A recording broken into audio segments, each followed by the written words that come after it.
WZDX presents an extra look at the hottest action from the world of sports.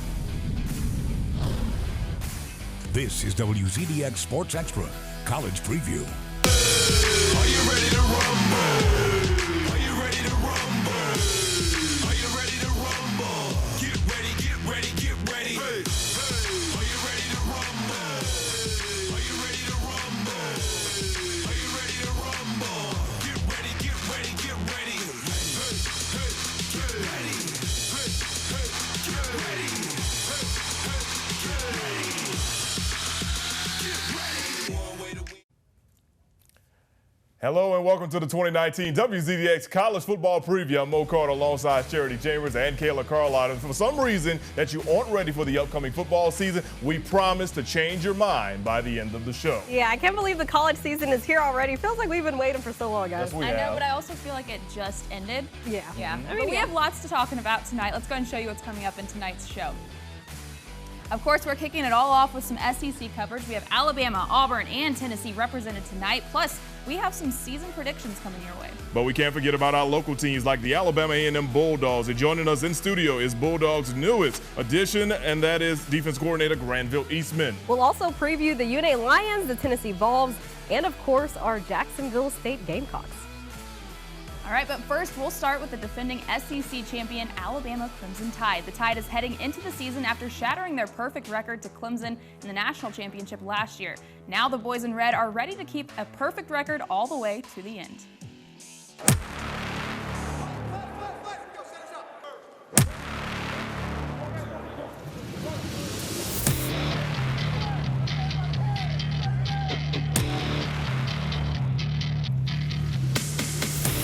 We dealt with, the loss. We dealt with a lot of things, so it's there. So what? Now what are you going to do about it? That's the man in charge of leading the Crimson Tide to another national championship this season. Tua Tagovailoa finished the 2018 season just under 4,000 yards with a whopping 43 touchdowns and doesn't plan on matching that number again this year. Instead, he wants to beat it. Kyler Murray of Oklahoma University. After being snubbed of the Heisman Trophy to Oklahoma QB Kyler Murray last season, Tagovailoa is ready to prove to fans once again he's worthy of being crowned the best. He's a good quarterback. He makes good decisions when he's in the gun. He makes good decisions under center. I think having a combination of those two things is probably a good thing. I think we have a little more diversity in the passing game. And to help with that passing game will be Alabama's newest addition, Steve Sarkisian. Sarkisian isn't new to the Crimson Tide, though. Back in 2016, he was hired on as an analyst and then promoted to offensive coordinator for the 2017 national championship game against none other than the Clemson Tigers. The Tide would end up losing that year, and Sarkisian would leave for a shot at the NFL. Fast forward to 2019, and he's back with the Tide, and this time he knows who he's working with. Tua used to come to camp with us previously when I was at USC. I had offered him a scholarship pretty early in his career in high school, so I think it made for a little bit of an easier transition at that time and even now of just having that relationship of knowing the family, being in their home in Hawaii on home visits. And to back up Tua will be redshirt sophomore Mac Jones, who Coach Saban says is, quote, way ahead of the competition. But on the defensive side, there's one player in particular who says he can do more this season. It wasn't me last year, and I feel like this is my chance to prove myself to everybody, and even though, like my team, basically, that I can do it and I can be that role model, that the leader that I'm supposed to be in. Now the Alabama Crimson Tide begin their season in Atlanta against ACC foe Duke. Kickoff is set for 2:30 p.m. Let's go ahead and get into some record predictions. As much as I would like to say that the Alabama Crimson Tide will have another near-perfect season, I'm going to have to give them room for error this year. I'm going with a 10-2 record, and that's because I'm not sure how the Tide will match up with fellow SEC Tiger opponents from both LSU and Auburn. Both those opponents have teams that no one really knows how they'll do, so I'm giving them some cushion for losses this year. How about you, Mo? Well, Kayla, I think Alabama has enough firepower to win the Western Division again, but I think they'll have a late-season slip-up, possibly against either an LSU or an Auburn. But I still see them going 11-1 and still playing for an SEC championship. What about you, Charity? Well, guys, I think the Tide will be out for revenge. You know, I like to say history repeats itself, and for the past 4 years, Alabama has won a national title, then lost the next year. It's year 5 in this cycle, so I think they'll win the whole thing. For the regular season, I predict they will have a perfect 12-0 record. Now, I will say I won't be shocked if they do lose to Auburn in the Iron Bowl, but as of right now, I think they'll be perfect, guys. All right, everyone. So, of course, all of us agree that Alabama will have double-digit victories this year, but in different ways. 11 wins by me. Charity says 12. Kayla says 10. All right, guys, coming up after the break, we're heading to the Hill to catch up with the Alabama A&M Bulldogs. Coach Connell Maynor is entering his second year. See what's in store for them this season. Much more to come on our Sports Extra preseason preview.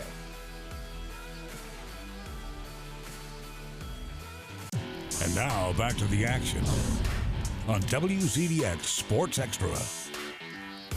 Welcome back, guys. Fans of the Alabama A&M football program are optimistic about this season as the Bulldogs return to the field. Yeah, Coach Connell Maynor has played a major role in the Bulldogs' resurgence, and this season he's hoping to lead his team to a new level of success in the SWAC. Mo Carter has more on the Dogs. When Connell Maynor arrived on the Hill in 2018, he had one goal, and that was to make Alabama A&M relevant once again. Prior to his arrival, the Dogs had not finished the year with a winning season since 2012. But that all changed in 2018 when the team finished with a 6-5 record. As Alabama A&M rolls into 2019, they are looking for more. We don't want to stay flat. We don't want to go backwards. So we want to have another winning season. We want to have an opportunity to compete for a championship. But in order to do that, A&M has to find success against the big three of the SWAC: Southern, Grambling State, and Division IV Alcorn State. Had the Bulldogs scored wins against those squads last year, then they would have been playing for a SWAC title.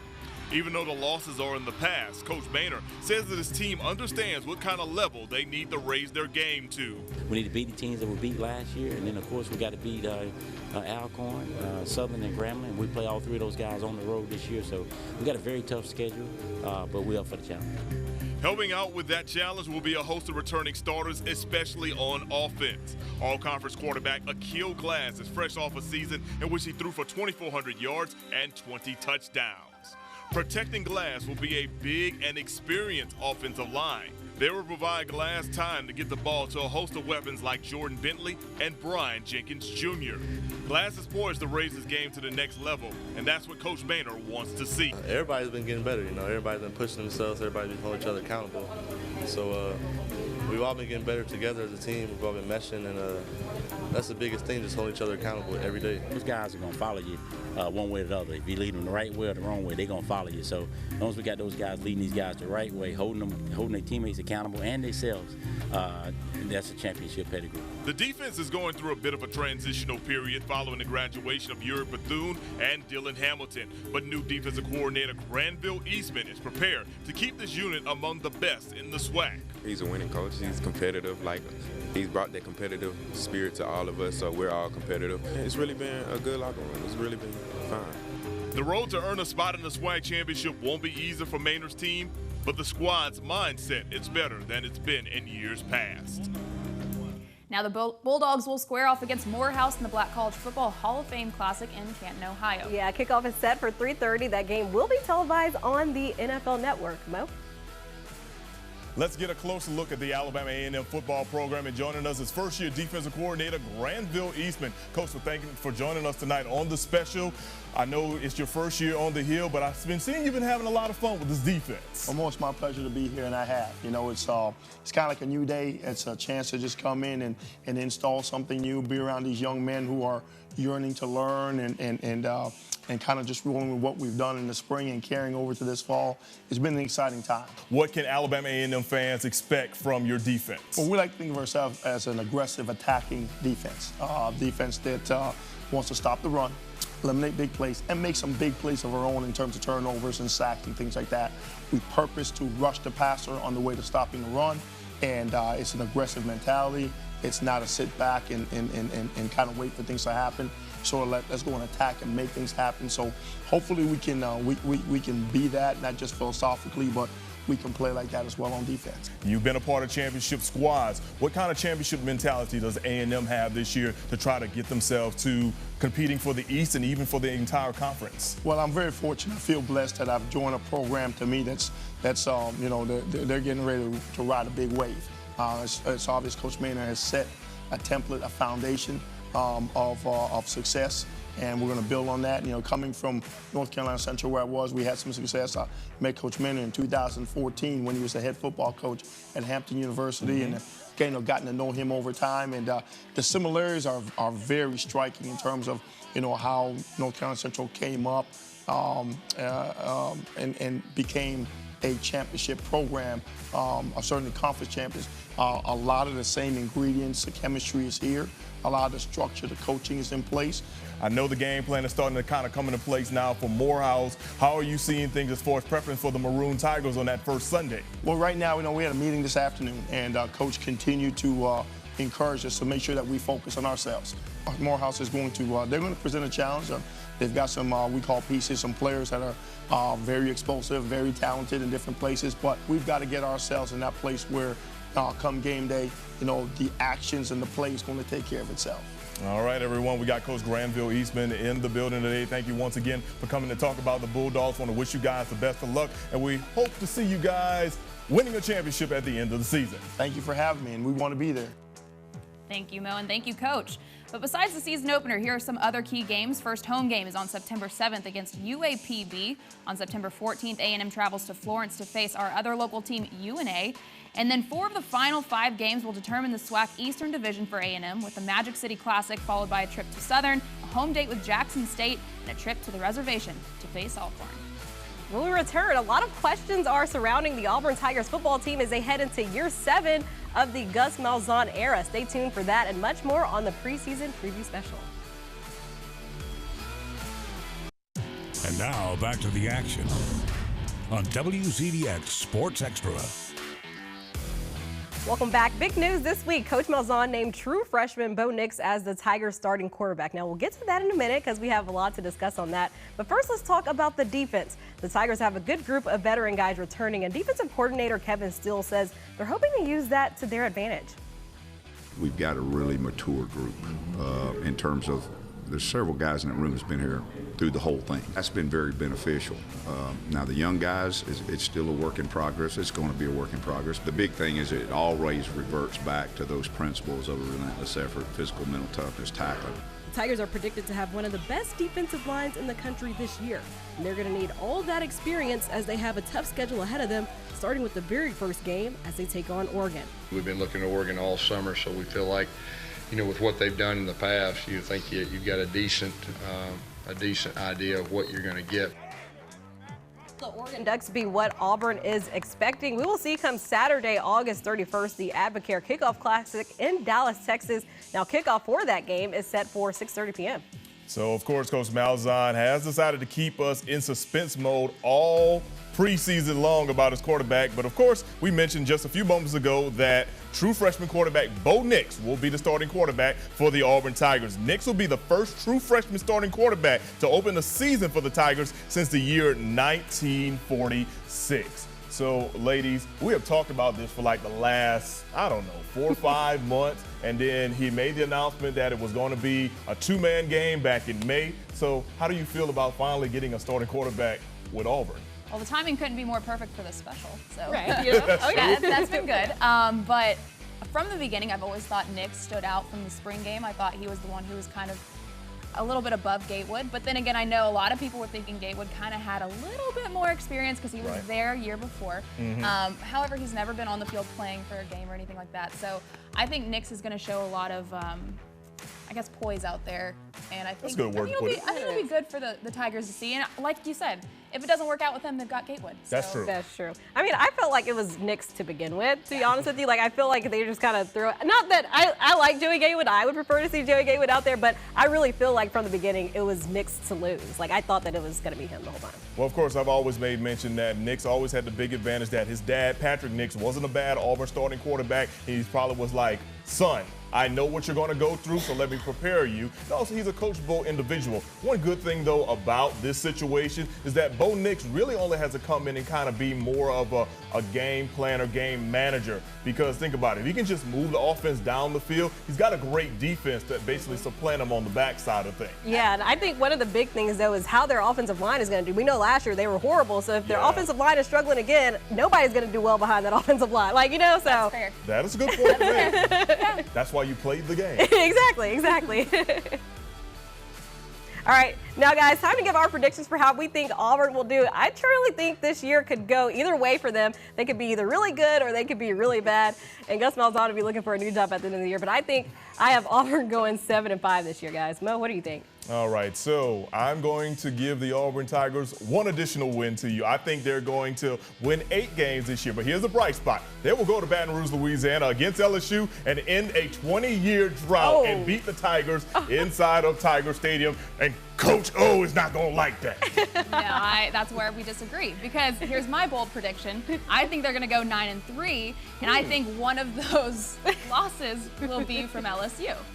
That's my thing. I think LSU, Georgia, and then Alabama and Oregon. I don't know. I have this gut feeling about the Iron Bowl this year, so I'm not sure how it's going to go. But I think between Oregon and Alabama, that's going to be a loss, and one will be a win. That's what I think. Wow. A bold prediction, though. Yeah, I was going to say, very bold. All right, everyone. So you see it on the screen. I've got 8. Charity's got 7. Kayla has 9. So we will see what happens. Remember, Auburn takes on Oregon next weekend inside of Jerry's World. Yeah, Kayla, bold prediction there. Yeah, definitely a bold prediction, but that's what I'm here for. Oh, yeah, for sure.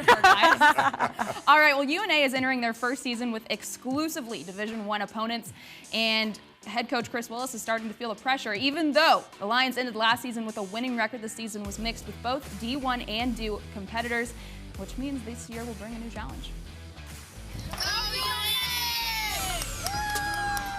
Our line last year did a really good job up front, but this year we have some grit to them. I think this year it's more of that leadership, like, hey, let's go. The Lions are entering this season with a chip on their shoulder. But we're closer, we're a lot better. I like what I saw. If there's a negative today was the sacks. We gave up a lot of sacks. And I probably could have called a whistle a couple times for holding. And so, I don't put all that on the O-line. I put that on both the quarterback and the O-line. Those were the words from head coach Chris Willis after the Lions finished their second preseason scrimmage earlier this month. Willis said one of the biggest weapons they have this season is their defense, which is bringing back only 2 returning full-time starters. Offensively, the Lions are returning 8 starters, one of which is senior quarterback Christian Lopez. Lopez led the team last season to wins over schools like Southern Utah, Azusa Pacific, and Alabama A&M, making Lopez a chip off the old block. Just because we can't play for a conference title or whatever it is, doesn't mean you can't put your name in the record books or in the future come back and be like, hey, that guy did something special, and that's what you want to do. We're all competitors, and that's what we're trying to do. The Lions are in the midst of their Division I transition into the Big South Conference, which denies them the opportunity to play in the postseason. But none of that matters for a team ready to stomp their footprint into the D1 world. There's some tough times. The hardest thing I've got going right now is trying to motivate a football team week in and week out when you know at the end of the day there's no postseason play. But I've got a really good group of guys. They don't seem to be fazed by it right now. And, it's easy to say when you haven't played a game. And the Lions kick their season off at home with a Thursday night game against Western Illinois. Kickoff is set for 7 p.m. on August 29th. So, guys, how do you think the Lions are going to do this season? I know there's a lot of speculation with this D1 schedule. Man, this is going to be a really interesting season for Coach Willis and company. I mean, taking a look at this schedule, Western Illinois and Montana, those are going to be challenges. Alabama A&M, that's going to be a challenge. Jacksonville State, it's going to be a tremendous challenge, even though it is 2 old-school rivals. I think they can probably get wins against Presbyterian and Hampton, but then it gets really, really tough. Charleston Southern, Kennesaw State, and Campbell, 3 teams that have been to the FCS playoffs through the years. I mean, recent times are what I mean. Kennesaw beat Jacksonville State last year, just to think about that. Not to mention Campbell's loss, or win against them, I guess I should say, last year. Yeah. I'll just say this. You literally have to take this schedule week by week. You definitely do. And that's what I think Coach Willis is doing. Yeah. I mean, at this point, he's still trying to figure out his team, so. Right. That's all you can do. Exactly. Yeah. Right. Exactly. All right, coming up after the break, the Tennessee Vols are going into year 2 under head coach Jeremy Pruitt. See what changes has he made during the offseason to get his team ready for a new season. And now back to the action on WZDX Sports Extra. All right, guys, it's the fourth quarter here, but we can't end the show without talking about the Tennessee Vols. Yeah, absolutely. Coach Jeremy Pruitt and the Vols finished 5-7 on the season last year. I'm sure it's not the way they hoped it would go, but believe it or not, it was a step up for them. Yeah, that's right. Coach Pruitt took over the program when Tennessee hadn't even won a conference game the year before. Last year, they ended that losing streak, picking up a couple of SEC wins. And this year, they hope to keep that momentum going as they have a new offensive coordinator and some veteran guys returning on defense. Something that we've really got to focus on is we got to become a smart football team. Got to know what to do. Got to be able to do it. Got to be able to execute consistently and being able to do it over and over again, which goes back to practice habits, and that's something that we really got to focus on. Now Tennessee opens up at home against Georgia State. Kickoff is set for 2:30 this Saturday. This Saturday. And finally, let's check in with the Jacksonville State Gamecocks. John Gross's team returned 17 starters, including Decatur native Josh Pearson, a 2018 FCS All-American. The five-time defending OVC champs are the preseason favorite to win the title once again in 2019. Coach Gross and Pearson both said the team remains successful because they're always focused on the future. You can't look behind and, past successes, and that's even a week-to-week, a day-to-day thing when the season starts, and you can't look ahead. Our goal is to win a national championship, but you can't be looking to playoffs and getting to Frisco. You got to take it one game at a time, one day at a time. I mean, we have high expectations of our team this year. We hope we live up to our means. I feel like we're going to have a great year this year, and just hopefully we will. Now, of course, Jacksonville State will not open up with a Week 0 opponent. Instead, they'll play early in Week 1. They head to Hammond, Louisiana to take on the Lions of Southeastern Louisiana. That'll be next Thursday on August the 29th. All right, guys. Well, I've had fun today. Me too. A lot of college football. Oh, yeah. Absolutely. And like I said before, if you weren't ready for the upcoming season, you better be ready right now. We worked hard to get you ready for that situation. We definitely did. Absolutely. Thanks for joining us here on the WZDX 2019 College Football Preview. For Kayla and Charity, I'm Mo. Have yourself a great week, a great weekend, and next thing you know, college football will be right here. Have a good one, everybody. Thanks for watching WZDX Sports Extra. Furniture provided by Lazy Boy Furniture Galleries. Live life comfortably.